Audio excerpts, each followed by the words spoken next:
شخص کے کردار کو کبھی نہیں بھول سکتے جو گھوڑے کی ننگی پیٹھ پہ بیٹھا اور اللہ کا پیغام دیتے ہوئے آگے بڑھا.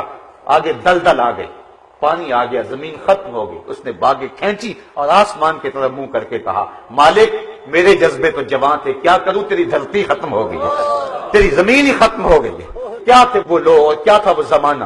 اور آج ہماری حالت واعظ قوم کی وہ پختہ خیالی نہ رہی، برق طبعی نہ رہی، شعلہ میں کالی نہ رہی، رہ گئی رسم آزاں روح بلالی نہ رہی، فلسفہ رہ گیا تلقین غزالی نہ رہی، مسجدیں مرثیہ خواں ہیں کہ نمازی نہ رہے، یعنی صاحب اوصاف وہ حجازی نہ رہے.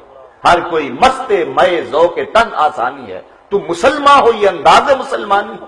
حیدری فقر ہے نئے دولت عثمانی ہے، تم کو اسلاف سے کیا نسبت روحانی ہے.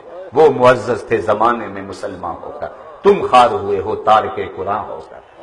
آج ہماری پستی اور ذبو حالت کی وجہ ہمیں خود معلوم ہے، لیکن ہم اپنے رویے کو منافقانہ بنایا ہوا. ہم حالات کے جبر سے ٹکرانے کے لیے عملی طور پہ تیار نہیں ہیں. ہم زبان سے حالات کا واویلا تو کرتے ہیں لیکن اپنے انداز کو بدلنے کے لیے تیار نہیں ہیں.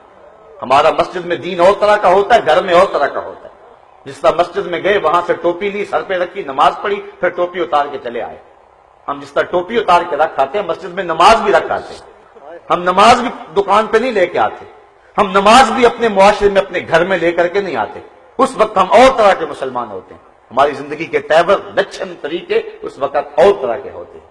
تو اس کے نتیجے میں اللہ تعالیٰ جل شانہ تو دلوں کے بھید جانتا ہے. وہ تو دیکھ رہا ہے اس کی زبان بول رہی ہے، دل کیا کہہ رہا ہے. چو بخلوت میرا بن کارے دیگر می کو نن. رومی کہتے ہیں جب ممبر پہ چیختے ہیں تو جب تھلے اترتے ہیں تو پھر کیفیت اور ہوتی ہے. تو اللہ تو دیکھتا ہے، لوگ تو نہیں دیکھتے، لوگوں کو تو نہیں پتا ہوتا، لوگ تو دھوکہ کھا لیتے ہیں، لیکن اللہ تعالیٰ تو دیکھتا ہے. ارا زبیبا نملۃ السودا، کالے پہاڑ کے اندر گہری غار ہے، غار میں چونٹیوں کا سوراخ ہے. اس سوراخ میں جب چونٹی چلتی ہے اور اس کے پاؤں سے جو ہلکی سی لکیر بنتی ہے جس کو خضرین سے بھی نہیں دیکھا جا سکتا، تمہارا رب اس کو یوں دیکھ رہا ہے جس طرح دیوارے چین کو دیکھ رہا ہے. تمہارے دل میں آنے والے خیالوں سے بے خبر ہے، تمہارے دماغ کی سکرین پہ آنے والی سوچوں سے وہ بے خبر ہے. ہم کس طرح کی زندگی گزار رہے ہیں صاحبو؟ ہمارے بزرگوں کا یہی پیغام ہے کہ اپنی زندگی کھری اور سیدھی سادی گزارو. اپنی زندگی کے اندر حسن اور جمال پیدا کرو، اپنی زندگی کے اندر خوبصورتی پیدا کرو. اور یہی جو ہے وہ زندگی کا حسن ہے. ہم اپنے رویوں کے اندر منافقانہ روشیں رکھتے ہیں. یہی وجہ ہے کہ آج ہماری گفتار کے اندر اور آج ہمارے کردار کے اندر کوئی چمک نظر نہیں آتی. میرے حضور شاہ نقشبند بخاری علیہ رحمہ آپ فرماتے ہیں جس شخص کی خاموشی فائدہ نہیں دیتی اس کی تقریر بھی فائدہ نہیں دے سکتی. بس اس جملے کو سمجھ لیں، اچھی طرح اندر اتار لیں.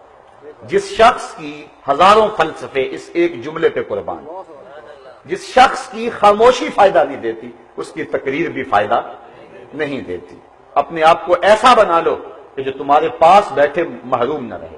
ہم قوم لا یشقی جلیسہم، حدیث ہے کہ جو اللہ والے ہوتے ہیں ان کے پاس بیٹھنے والا بھی بدبخت نہیں رہتا.